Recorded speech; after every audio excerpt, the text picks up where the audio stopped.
नमस्कार दोस्तों, आप देख रहे हैं नवादा लाइव। मैं हूं वरुणेंद्र।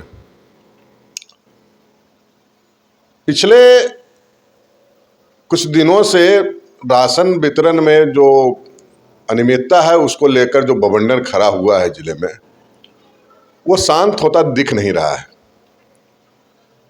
एक तरफ कल जहां जो जन वितरण विक्रेता हैं उसका जो संघ है, संगठन है फेयर प्राइस डीलर एसोसिएशन, उसके बैनर तले जन वितरण दुकानदारों के द्वारा एक बड़ी बैठक, बृहद बैठक की गई दुल्हन मैरिज हॉल में, और उसमें कहीं न कहीं नवादा विधायक विभा देवी को टारगेट किया गया।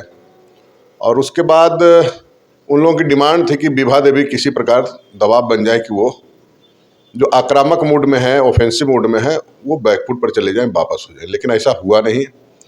विभा देवी आज फिर मीडिया के सामने आई और उन्होंने साफ लहजों में कहा कि मैं किसी के खिलाफ नहीं हूँ, मैं पब्लिक के साथ हूँ, जनता के साथ हूँ, गरीब गुरबों के साथ हूँ, और गरीबों के हक की लड़ाई जब से मैं निर्वाचित हुई लड़ती रही हूँ।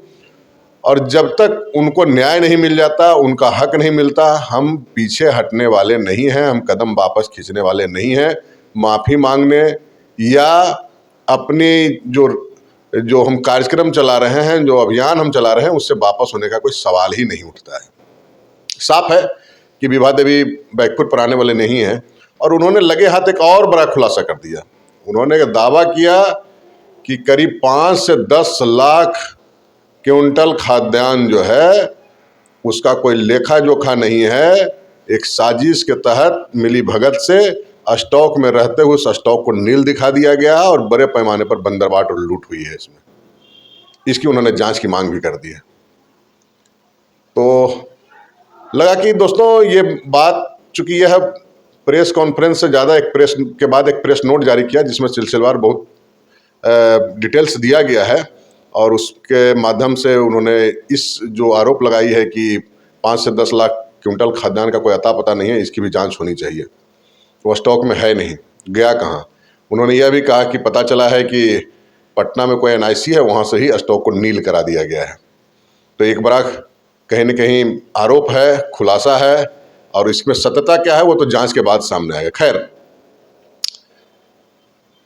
मामला अब कहीं न कहीं यह भी जांच के दायरे में आएगा ही। एक बात और बता दें दोस्तों कि पिछले दिनों हमने एक वीडियो अपलोड किया था जिसमें कहा था कि जानकारी आप लोगों से शेयर किया था कि नवादा विधायक के द्वारा जब जांच की मांग की गई और एक कमेटी गठित की गई DM नवादा उदिता सिंह के द्वारा DDC दीपक कुमार मिश्रा के नेतृत्व में, तो DDC साहब ने पकड़ी बारामा में एक गोदाम में पिछले सोमवार को छापामारी किया था, जिस दौरान काफ़ी अनियमितता मिली थी उन्हें।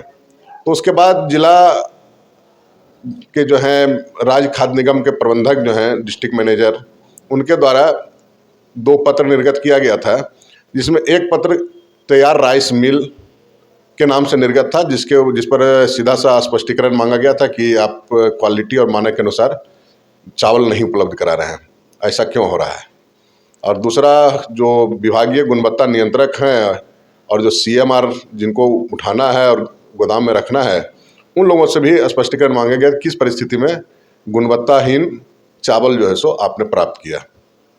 तो खैर, दरअसल इस खबर को सार्वजनिक करने के बाद बहुत सारे लोगों ने हमसे जानना चाहा, व्यक्तिगत तौर पर भी, टेलीफोनिक तौर पे भी, और कुछ कमेंट्स में भी, कि भाई आप उस मिलर का नाम नहीं बताए कि वो मिलर है कौन। तो मैं अभी भी बहुत दावे से नहीं कह सकता, लेकिन जो सूचना हमें मिली है उस सूचना के मुताबिक वो मिलर कोई और नहीं है, निवर्तमान जिला कोऑपरेटिव के जो चेयरमैन हैं रंजीत कुमार मुन्ना, उन्हीं के द्वारा वह मिल का संचालन, तैयार राइस मिल का संचालन किया जाता है। अब किसके नाम से है नहीं है यह जानकारी नहीं है, पब्लिक डोमेन में यह है कि रंजीत कुमार मुन्ना का वो राइस मिल है। तो हमें लगा कि जब इतना सारा लोग जानने को इच्छुक हैं तो हम इस बात को सार्वजनिक कर ही क्यों नहीं दें। वैसे भी रंजीत कुमार मुन्ना जो हैं वो कोई पाक साफ नहीं है, वो पहले से ही जांच एजेंसी के रडार पर रहे हैं। और उनके खिलाफ जो हमें जानकारी मिली है कि धान खरीद में जो अनियमितता हुई थी, उनके पैक्स अध्यक्ष और व्यापार मंडल के अध्यक्ष अकबरपुर के रहते हुए और फतेहपुर पैक्स अध्यक्ष रहते हुए, उसकी जांच निगरानी के द्वारा की जा रही है। और हमें जो जानकारी मिली है कि उसमें संभवतः अनियमितता के मामले में इनके खिलाफ चार्जशीट भी निगरानी कोर्ट में ऑलरेडी हो चुका है। दूसरा, संभवतः जांच इनके खिलाफ चल रहा है, आय से अधिक संपत्ति का चल रहा है, उसका क्या प्रोग्रेस है हमें कोई बहुत स्पष्ट जानकारी नहीं मिली है। लेकिन इतनी जानकारी जरूर मिली है कि जो रंजीत कुमार मुन्ना जो निवर्तमान कोऑपरेटिव चेयरमैन हैं, उनके खिलाफ जो आय से अधिक संपत्ति की जो जांच चल रही है, उसमें कहीं न कहीं कुछ और बड़ी मछलियां का नाम भी सामने आया है अनुसंधान के क्रम में। तो हो सकता है कि आने वाले दिनों में कुछ और कार्रवाइयाँ उसमें हो, और अगर उसमें कुछ ऐसी कार्रवाई होती है या कुछ और गतिविधियां बढ़ती है तो हम खबर को लेकर हम आपके सामने आएंगे दोस्तों। तो हमें लगा कि इस वीडियो को अब यहीं पे विराम देना चाहते हैं। एक बात और बता दें कि कहीं न कहीं जो रंजीत कुमार मुन्ना जो चेयरमैन हैं रहे 5 साल तक सेंट्रल कोऑपरेटिव बैंक नवादा के, निगरानी के जाल में वो कहीं न कहीं उलझे हुए हैं। इसीलिए इस बार उन्होंने खुद पैक्स का चुनाव भी नहीं लड़ा।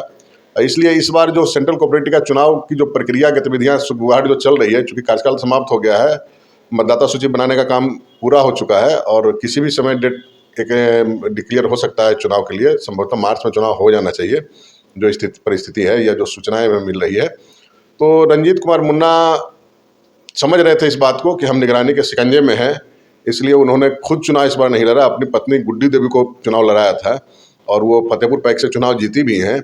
और जो आम चर्चा है कि वो उनकी पत्नी ही इस बार चेयरमैन के लिए कंटेस्ट करेगी। तो क्योंकि वो खुद पैक्स अध्यक्ष हैं नहीं, इसलिए चेयरमैन का चुनाव नहीं लड़ सकते हैं। उन्हें इस बात की आशंका थी कि हम कभी भी कहीं भी किसी भी परिस्थिति में हमें परेशानी हो सकती है चुनाव लड़ने के बाद भी, तो उन्होंने चुनाव ही नहीं लड़ा और इस बार पैक्स अध्यक्ष नहीं बने तो कोऑपरेटिव चेयरमैन का चुनाव ही नहीं लड़ेंगे। जो चर्चा है उसके हिसाब से उनकी पत्नी गुड्डी देवी ही चुनाव लड़ेंगी। तो ये सारे जो झोल जो चल रहा है राशन वितरण में गड़बड़ी का, एक बड़ा रैकेट है और एक बड़ा सिस्टमेटिक व्यवस्थित तरीके से इसमें काम होता रहा। अब उस पर कहीं न कहीं नवादा विधायक के द्वारा जो सवाल खड़ा किया गया है, एक आंदोलन जो छेड़ा गया है, तो उसका क्या फलाफल आता है, किस रूप में कितना इस अवैध धंधे पर को समाप्त करने में वो कामयाब हो पाती है, वो आने वाले वक्त में पता चलेगा, क्योंकि जांच कमेटी बनी हुई जिला स्तर पे।